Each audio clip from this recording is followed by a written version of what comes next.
we will now dive into one of the most important pieces of the whole Battery Pass project, because it's really a foundational resource for all other projects to come, similar projects to come. It's the content guidance for the Battery Passport. And I heard it's got actually 280 pages covering all 7 categories that are listed in the Battery Passport and all 80 data points that are relevant for the Battery Passport. And we have 2 gentlemen actually presenting it. On the one hand, we have Thorsten Freund. He has been with BASF already for 29 years, almost 30 years, not quite yet. And he has somewhat of an history in regards to battery passports. I think he's already been part of the project at GBA, then joined here for the Battery Pass project, and now is taking all that knowledge to ChemX. And he says he somehow never manages to run away fast enough at the coffee machine when somebody is looking for a project manager or expert for the topic. But he is still with us and probably will give us a great insight. I know he'll be joined by a colleague later. I'll keep the introduction for when it's his turn. Oh, now? Okay, we do it now.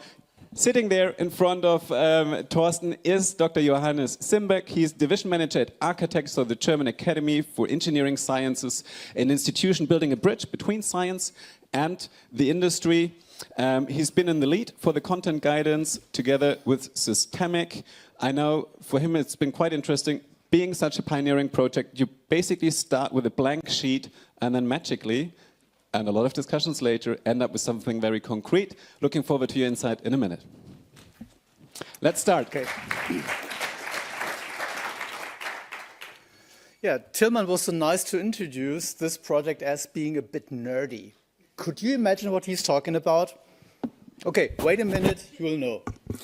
All right, so we have a lot of information to deal with on the different legislation coming now with the battery regulation. That is really the starting point for the battery passport.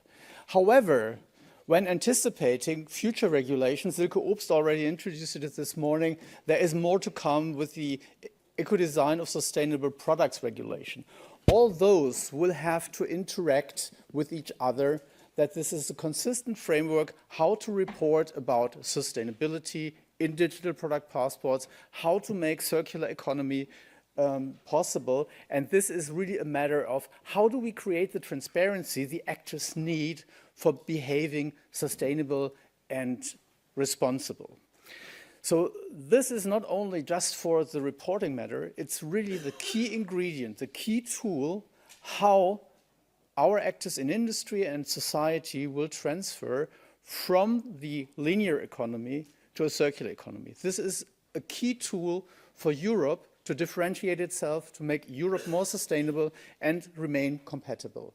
And with all those details which are behind that scenes, we need to get into the details. How does it work for batteries? And this is what Johannes is going to present to you, the nitty-gritty details, the nerdy stuff, how this is going to work.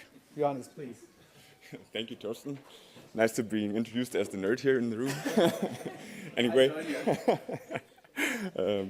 Yeah, thank you. We want to look at the framework of the battery passport. Tilman already started a little bit on the surface in the beginning of today, and we'll start with look at battery categories right now. Everybody knows by now that electric vehicles, industrial batteries above 2 kilowatt hours, and light means of transport like e-bikes will have the battery passport, while smaller portable batteries and starter lighting ignition applications will not have a battery passport. But if we look, here we go. If we look a little deeper behind the industrial batteries, we see that the range of applications is really broad. We have stationary storage systems, be it grid scale, be it home storage systems. We have batteries with external storage, redox flow batteries, that is. And we have other industrial batteries with non-road transport, heavy machinery, and forklifts, for example. So here we have a lot of different chemistries, lead acid, lithium ion, nickel-based. So really a broad range. And also in the application side, we have backup batteries. We have batteries that obviously work in cycles. So really a lot of different technologies, chemistries, and applications where we're headed with the battery passport scope. We already heard that today for the economic operator who is responsible he's responsible for placing the battery on the market, and that is also presenting the battery passport. And with access groups as a third point here, it is not available to everybody, but also restricted in access with notified bodies, governmental institutions, and then also the legal persons with a legitimate interest. And we've heard already a question about it. When will it be defined? Who will check for whether those legitimate interest groups are actually having legitimate interest? That is really one of the issues we heard today earlier that should be clarified rather sooner than later. And the bottom line here is, one size does not fit all for the battery passport. The different applications, the different chemistries, the different technological parameters really make it necessary that we have application-specific definitions and measurements for those different batteries with their characteristics. That is also, Tilman also mentioned it before earlier, for the economic operator who is responsible for the placing the battery on the market. Some may produce the battery passport in-house, others may look at supplies, service providers to make it for them, because we have OEMs for large EVs, we have also e-bike producers that will have not the strength in-house to produce it themselves. And with the access groups also, there's one size does not fit all. We have the legitimate interest, where the recycler might look at the composition of the batteries, but it's such a highly confidential matter, the composition of batteries, that not many more should really have a look at these information. So here we also need to take a look at which data will be required to be seen by which legitimate interest group. Moving on from the more broader framework to the overview on the data. And we already heard today it's about 90 data attributes that we have available. And I want to make 3 points here. So first of all, we have the headlines and the different clusters that can actually be used for any product if you look at it. It's product agnostic, and with the hope in our mind, in the consortium's mind, that a uniformity across DPPs can be accomplished by having those different headlines available in different DPPs. Then the second point is, when you look at more closely at the different data points, we have something more or less trivial, like the manufacturing info on identity, place, and date of the manufacturing.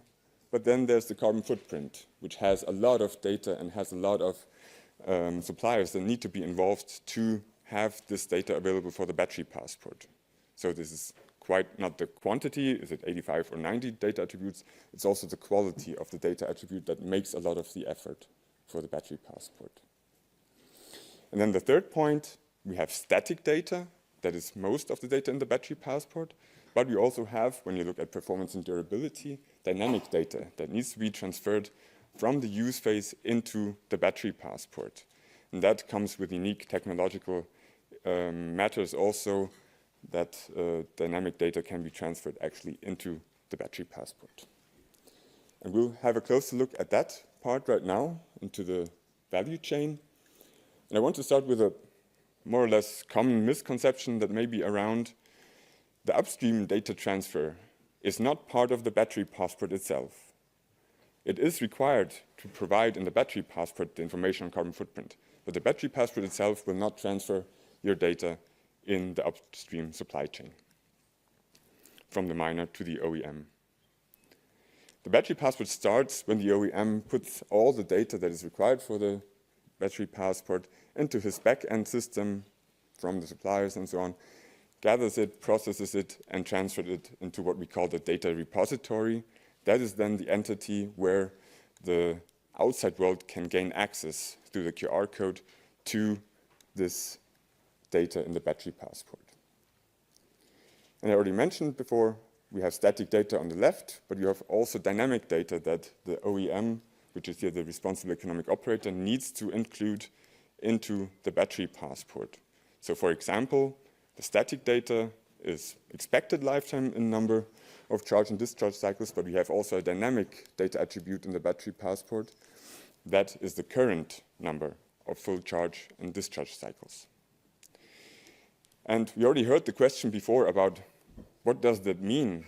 What does up-to-date mean for dynamic data in the battery passport? And Thomas already gave part of the answer earlier, that there is a recommendation that it could be daily, but it is not a required update interval.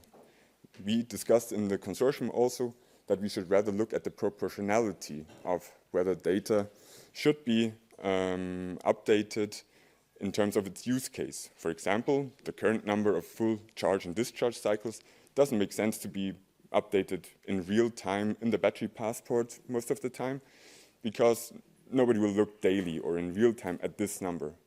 But when a person wants to sell his or her car, they want to know, okay, how many cycles do I have? How much rest value do I have in my battery? And I want to use it to resell my car. And together with the dynamic data is also the question of connectivity. If a car is down in the basement, is parked in the basement, or an e-bike is also stored in the basement, does it have connectivity even at all to the battery passport? So conveying that information into the battery passport is really a thing that everybody needs to take a closer look at, and it should be separated from the data that should be transferred in the battery management system. So there's a requirement to do it more or less daily, which will also be used for energy applications to charge and discharge to the grid. So there's probably a use case with more need of a daily update or even a real-time update. But this is a different system than the battery passport, so that should be in mind for us to discuss. Then we have some definitions that have not been dealt with really. So there's accidents, for example, in the battery regulation. And so far, to my knowledge, or to our knowledge, there's no standardization process ongoing what that means to put in information about accidents into the battery passport. So there's a gap that we identified. But a lot of the standardization processes are underway. M579, we'll hear about that in a minute, I think, in the panel, where issues will be dealt with and definitions be prepared for all the different applications that I mentioned earlier. But that takes also a lot of time and effort. And so companies are a little bit scared, I think, or looking ahead, whether they know ahead of time really what definitions do need to be applied to their performance and durability data. And so that was the really closer look into the cluster of performance and durability and some questions and open issues that we have. And Thorsten will continue with the upstream challenge of carbon footprint. Okay. So thanks, Johannes. So the upstream carbon footprint is probably the most debated issue in the battery passport, as we have already heard this morning today. The delegated act is outstanding. So initially we thought, hey, let's just take what's on the market. Let's take the ISO standard. Let's take what Global Battery Alliance has developed. Let's look into the frameworks of the chemical industry, how the emission factors of carbon are attributed to the individual processes. So very simple, every process emits carbon over the value chain. And then for the battery passport, we can just add it up and have the total carbon footprint of the battery value chain. As simple as that is. It becomes less simple if we want to consider what happens in the use phase. In the use phase, it depends very much on how long is the service life of the battery. At the point of time when the battery is brought to the market, we don't know it. That happens 10, 20 years later, and we have to live on anticipation.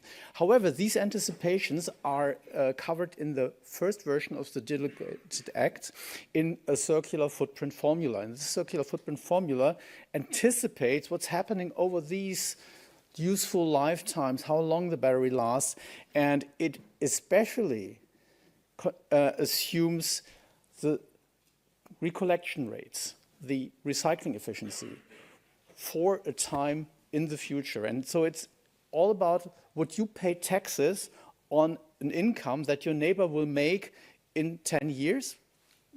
So that is a system where we have some issues. However, it is quite important to really anticipate and report on the efficiency of a circular economy. Circular economy is not just a self-fulfilling prophecy. It must be proving their value. And this proving of the value you could achieve if you consider the end of the life by taking away what comes from the mining and refining and is replaced by the carbon emissions from recycling processes themselves. And therefore, you need to cut off, after the first life of a battery, measure the recycling emissions and report this into the second life cycle of a battery. So that means we have accurate measures, and we would propose that this is considered in the European regulation. This is elaborated with all the pros and cons in these arguments in the literature references you could find in the slides when they're distributed. And this is really very important for the industry. It's not only for the batteries. Remember the first slide. Batteries is the pioneer. ESPR is coming. And if batteries report differently on carbon footprint than all the other industries, we will end up in a disaster. This cannot be handled. Industry needs security and harmony for the measurements, and that's what we are striving for. So in order to harmonize things, it's very good to have standards. When we started this project, this was a consortium project on a more or less voluntary basis. However, introducing a standard, it requires an official process of standardization bodies, and there the opportunity arose during the project that DIN and DKE sponsored a specification development. So taking the results of the Battery Pass project, condensing it into a DIN spec, getting now the cooking recipe how industry can assemble a battery passport, is really paving the way for an internationalization, for a harmonization of the battery passport. That will give some clear attributes to the industry, what they can work on, how to introduce the battery passport, and that you can shape these arguments into a really functioning system. So what's now up for the next steps? There's still a lot to be done. There is still a lot of uncertainty. If you see on the right side, there is still a number of delegated acts to be written and to be interpreted that it can come to the data points. This is really for the legislator. On the other hand, the economic operators need to face their internal data provision. So what are the data you need for the battery passport? You can drag this from our DIN spec, and you can check, are you ready to provide those data? Or how can I get it from my suppliers? You need to take care of following the upcoming regulations that you need to adapt for the changes. And in the end, the battery passport shall not only be an administrative burden. There are a lot of business cases. We will hear about that in a later presentation. Get ready as an economic operator to get this done.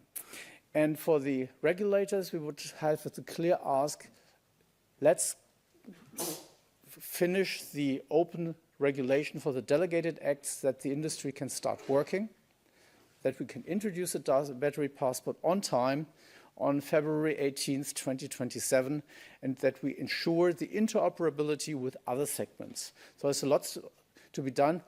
Let's take the challenge now. Thank you very much.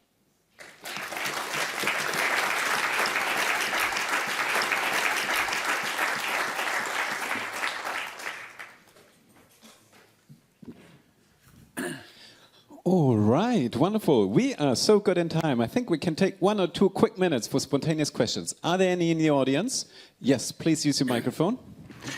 Good morning, Jan Teitert at Umicore. There's a potential benefit of the battery pass that I don't see, but maybe it's because I did not watch carefully. It's about, do you foresee something about deregistration of the battery after its first or second life, and to take track where they are to ensure that they are well collected and going to indeed to the recycling industry? Because a lot of batteries are leaking out of Europe. Quick answer. Yeah, so the battery passport system would certainly need to take care about tracking where the battery is and where it ends up. So if it leaves the European premises, there must be some checks established. that's not regulated yet. The easier part is if a battery is recycled at any point in time, either after the first or the second life, the battery passport needs to be deregistered when it is falling into the shredder, so to speak, at the end of the life.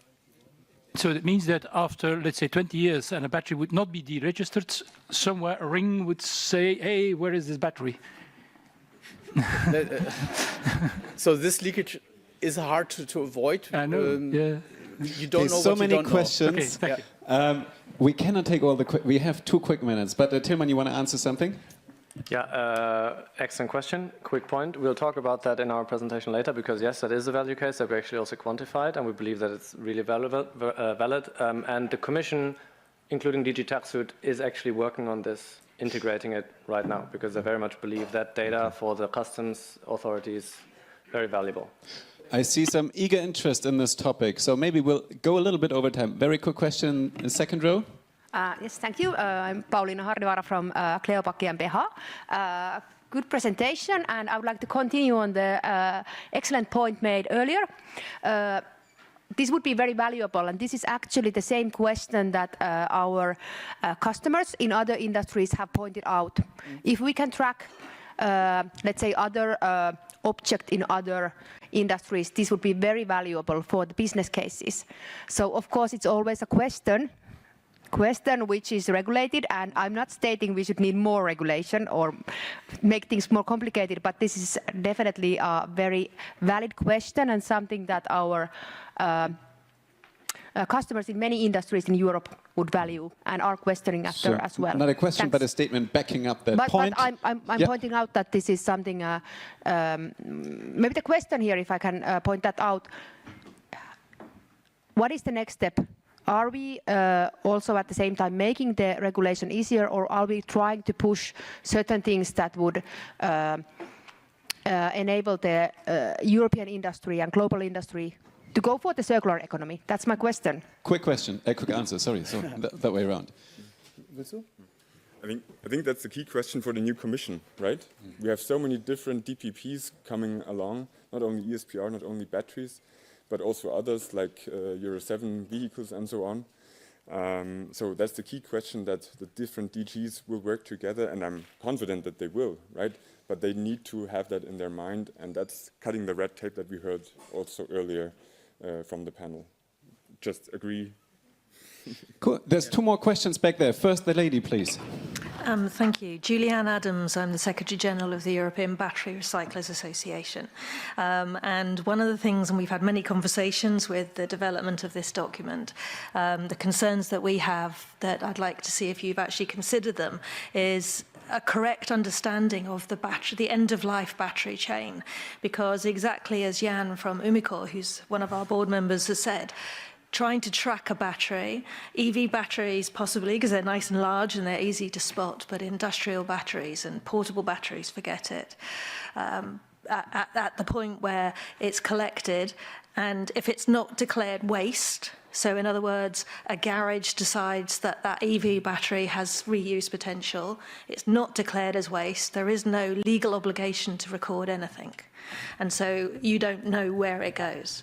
And there's no obligation, although there is in the regulations, it says the passport should be updated if the cells are swapped, you know, who's going to enforce it? So, you know, what work have you done on enforcement and verification and the non-waste route?